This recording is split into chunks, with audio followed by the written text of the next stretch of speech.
Today we're building a lovely little habitat for the sun bear back in our tropical paradise known as Castaway Key Zoo. Welcome back, everyone. Well, hello, everyone. All right, let's get started. I have to give a huge shout out, by the way. If you guys have not seen our last video where I actually toured what my good buddy San put in Castaway Keys already, please go check that out. He did an incredible job and deserves all the recognition. But today we are going to be focusing on the subject material at hand. We are building for the lovely sun bear. So I am honestly so glad San stepped in to actually rework some parts of this zoo, because unfortunately I don't really have the creative visual mind that he does when it comes to exhibit concepts and utilizing space. If you guys check out that last video, we actually were able to see like so many awesome exhibits for the tigers. We have one probably set up for the orangutan. I gotta make sure that I'm actually gonna do that. We have some for ring-tailed lemurs, which lead into the Fusa exhibit. It's so freaking cool. But probably one of the coolest things that San set up in here was this view into the sun bear habitat. Now, I love sun bears. They are probably my favorite bear out there, just because of how silly they look. They're all this wrinkly, they're kind of like the pugs of the bear world, and I feel like that's why I love them so much. I don't really like pugs in real life too much, but I love sun bears, if that makes sense. I hope it does. So you can see we are getting started by utilizing what we have placed down here already and getting started on the rock work. This is usually my go-to when it comes to starting a habitat, because it lays down a more solid, a more concrete kind of idea of where you want your ebbs and flows to be inside of your habitats. And you kind of just build it off from there, and then all the foliage kind of comes after. So you can see I'm working on, like, you know, that little crater in the middle of there. I'm working with like the stalactite rocks as well from the, I believe that was Twilight Pack. Using a whole bunch of those in here just to give this nice natural look to the rockwork that I think really helps to sell it. This part of the island I definitely want to be feeling a lot more natural than anything else. You can see we don't really have too much of a temple theme in this sun bear habitat, unfortunately, but I think it honestly works out for the better because it just feels so welcoming in here, and you get this beautiful vista right over the cliff. Where it just disappears into like those fake bamboo fences. Really awesome technique with those fences that San made, because I've seen so many zoos, like the San Diego Zoo I believe has some, but I can guarantee that the Miami Zoo has them for their jaguars. Super awesome way to be able to look into a habitat without having like mesh obstruct it, without having the glare of glass. It's a really, really innovative practice that I think a few zoos are doing nowadays, which is very cool to see. Now actually getting started on the foliage inside the habitat, I am making good use of the buffalo grass. It is a beautiful piece that came to us with the Grasslands animal pack, and it just really helps stick out as a really clear-cut way to help define grass textures. And you might notice I'm not placing it and then just leaving it be. I'm slightly sinking it into the ground.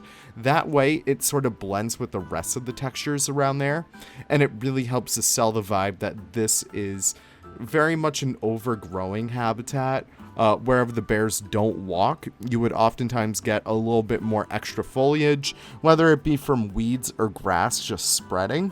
That's typically how you'll see that happen.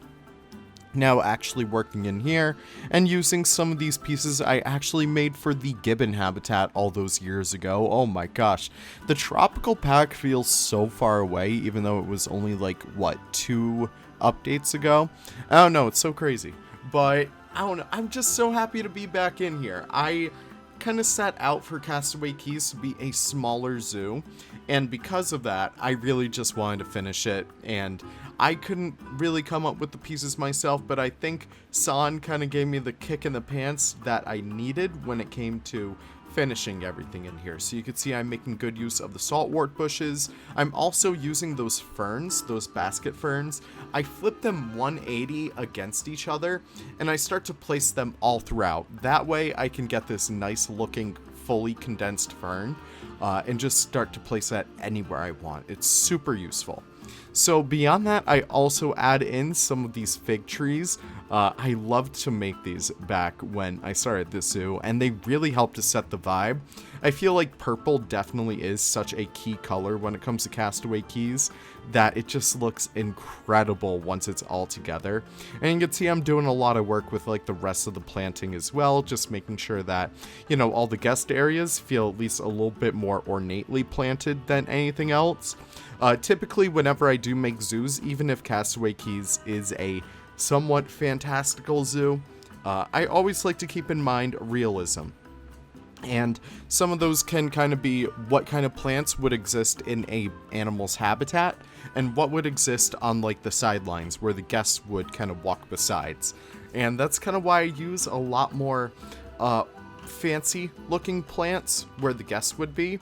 And I'm also doing a custom curb over here for the rocks as well.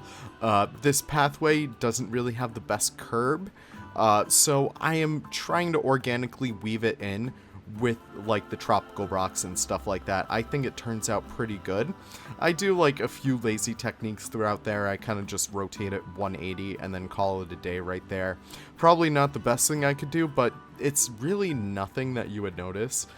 You're not going to get too many repeating textures in there anyways, because the rocks are so organic to be said on their own. So that's kind of why I have right there. I also add some of those planters right there, just as a way to help create this nice, dense foliage cover. Really, really awesome. I wish we were able to kind of piece apart that, because you have so many gorgeous plants in there. Like, I'm looking at those ferns. I'm looking at kind of like those like little baby plants or whatever. It'd be so awesome just to be able to split those from that group, but that's totally fine. I also add some signage in here as well, just to help keep everything relatively implied to be educational. So I add one right there, and I actually tuck a sun bear on that one in a little bit. You'll see that pop up in a bit. Also using the rest of the stalactites down here as well, just to help keep the area feeling a little bit more organically weaved in with the rest of the habitat. If you have some like motif in the habitat, make sure that if you want to, of course, or at least give it a try, have that motif kind of continue on the outside of the habitat. That's how you build this wonderful word known as immersion. It really helps to help the guests see into the habitat and feel like they're in its natural environment for whatever animal you're working with. I also do another tower over here, kind of like an archway really, just to help guide the guests in a bit more. Sorry about the pause, I was playing Pokemon Go and I was too lazy to edit that out. So I add some ivy and stuff, making sure that that feels nice and organized as well. I add the Spanish moss because that just gives it a new texture right there. So I add a few pieces all throughout there just to help keep it nice and diverse. And then all is said and done, I start to add some very small minor details, kind of like those sun bear heads. I add a little sign right over here for like the sun bear tongue education. I thought that was a kind of cute little motif right there as well. And I thought we needed just a pop more color, so I add the Attenborough pitcher plants, just as a way to help bring in some yellows into this build as well. I thought we really needed something like that, so I popped them in there. And I also do some decorating on the outside of the habitat, just adding some of those Kentia palms. And would you look at that, we are in the cinematics. Thank you guys so much for watching. I really do appreciate it. If you guys did enjoy the video, definitely let me know in the comments down below or by leaving a like. It really does help. With that being said though, thank you guys so much for watching. Can't wait to see you all in the next video. Take care and have the most wonderful of wonderful days. Goodbye now.